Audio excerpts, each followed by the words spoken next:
Hello YouTubers, I want to apologise for how long it's taken me to do the final thoughts video. Basically I've sort of been waiting to get hold of some information, and I also went over my videos again just to make sure of my feelings about the Kodak Playfull ZE2. So I do apologise, it's taken me a little bit longer than usual. Okay, so what I'm going to do is go through the good stuff and the bad stuff, and then I'll sort of give you an idea of what I think of it afterwards. Okay, the bad stuff. No macro, no image stabilisation, no face detection, no tripod mount. Now as far as the tripod mount's concerned, you can get one of these if you want to use it on a tripod, and basically you just stick the camera in the clip and then put the clip on the tripod, and then that'll hold it up for you. If you look in Google, Amazon or eBay and type in mini mobile phone mini tripod, then you'll probably find one with a clip on it. I will have a look myself and see if I can find a link to one of these clips for you guys, so that you can see how much they are and all that sort of stuff. Now, as far as the face detection is concerned, doesn't really bother me. I wasn't expecting it to have macro because of its size. The image stabilisation, I think, does pretty good considering that there isn't any. Compared to other cameras that I've had, I think this does do quite a good job as far as the image stabilisation is concerned, or the lack of. The low light blue grain, I have been told, is Kodak thinks that it's just this pre-production model, because they haven't actually come across any others that have had the same problem. I have looked at my videos again and I didn't actually notice the flashing blue lines again, but I did tell Martin about it and he said that he thinks it's just this pre-production unit, so hopefully the final product won't have that problem. As far as the wind noise is concerned, when the wind creates a lot of noise, the mic will be less sensitive, and it is typical of the Kodak Playfull ZE2. So it's actually part of how the ZE2 deals with wind noise. I found that this middle button here was a little bit fiddly, but then having said that, once you get used to it, it isn't too bad. I think the only problem that I had it with was when it came to the editing bit. It did seem to take a little bit longer to move the little cut bits. But like I say, once you get used to it, it ain't too bad. Now the water correction, I did talk to Martin about this. He said that it comes into its own the deeper you go. So doing it in a bath, you're not really going to see much of an effect. But if you were in the Caribbean and you were like 2 meters underwater, then you would get the full effect of the water correction there. So it's just a case of the environment and what sort of underwater footage that you're going to be doing. A biggie one for me is the accessories. Now I have had a look online and it says that you only get a strap and the manual and the camera. Whether that is actually going to be true when the product is actually available to buy and people get it, I don't know. I think that's a bit of a shame, because Kodak have always been well known for their good accessories.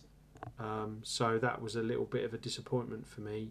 But again, because no one's actually done an unboxing and this is a pre-production model and I didn't actually get any accessories with it, it's difficult to sort of actually say for certain what is going to end up in the final product when it's available in the shops. So we'll have to wait and see on that one. So that's the bad stuff. Now for the good stuff. It changes the file name, so you don't have to rename the files when you transfer it onto your computer, which is a huge one for me because the Flip doesn't do that. So I have to rename all the files when I put it onto my computer, which is really annoying. I thought the zoom did pretty well. Considering that it doesn't have a lot of zoom, I thought it did quite well. I really like the audio on this. I think it does do quite a good job. I would have hoped that they would have kept the wind noise the same as the other Kodaks. But other than that, the audio is really good on this, and I would say it's actually slightly better than the ZX5. Especially the underwater audio. You know, the fact that it had a little bit of water on the grid there and it still did quite good audio. And the fact that when it was underwater you didn't hear any of the crackling funny noise in the background that the PlaySports have, I thought was really, really good. So I was quite impressed with that. So I do like the audio. Plus when I put the video into Sony Vegas, there was 2 wave lines instead of 1. So that would suggest to me it's stereo. But on the website it says mono, so I'm not really sure about that. I did a battery test and I got, in 720p at 30 frames per second, I got an hour and 10 minutes out of it about, which I thought was pretty good. Considering that most other cameras only do about an hour and a half, an hour and 10 minutes I thought was quite good. It also records while charging. Now I connected this up to my Kodak plug and used my USB extension lead, and it charged it, and I was also able to record at the same time.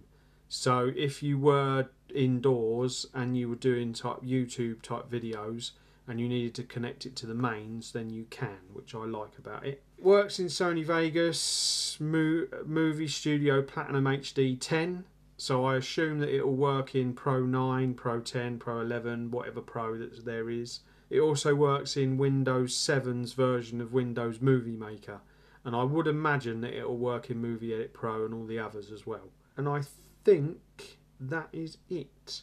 Now, as far as price is concerned, I've had a look on the Kodak website and it says $99.99 for the UK. I've had a look on Amazon and it says that you can buy it for between £100 and £112. I put it into Google and the cheapest one I could find was £80. Now, Martin did say to me it was going to be $79.99, but I haven't actually seen it online for that much yet. Whether they'll change it or not, I don't know. There was some period of time about 2-3 weeks ago that it was $79.99 on Kodak's website, but it's gone back to $99.99. I'm hoping that it will be $79.99, and I'll talk a bit more about that in a minute. It's available. It says that it's available on Amazon at the moment, but whether it's actually available or not, I don't know. Martin said to me it'd be available in a week on Amazon, and you can actually get it off the Kodak website right now. And on the Kodak website it's $99.99. So, what do I think about it? I do think it is a nice little camera, and I think for who they're aiming it at, I think that they've pretty much got it right. Basically, I would say that if you're somebody that wants a small camera that you can just slip into your shirt pocket, say like at a wedding, and you want to shove it in your suit pocket, then it's light enough and small enough to be able to do that without it looking weird in your pocket. Or if you just want to shove it in your purse so that you can just quickly whip it out and take HD video, then it is ideal for that. Also, if you've got bog standard mobile phone and you want a HD capable device that isn't too much money, then this would be a good one to get. I think it all depends on what comes with it in the accessories and how much it's sold for. I think the fact that it's at the moment it's £112 on Amazon and £100 on Kodak's website, I think that is a slight put off for me, only because there are other Kodak cameras out there that give you a lot more for a less amount of money. If it is $79.99, then I would say that is a good price for it, and even if it was $69.99, that would be even better.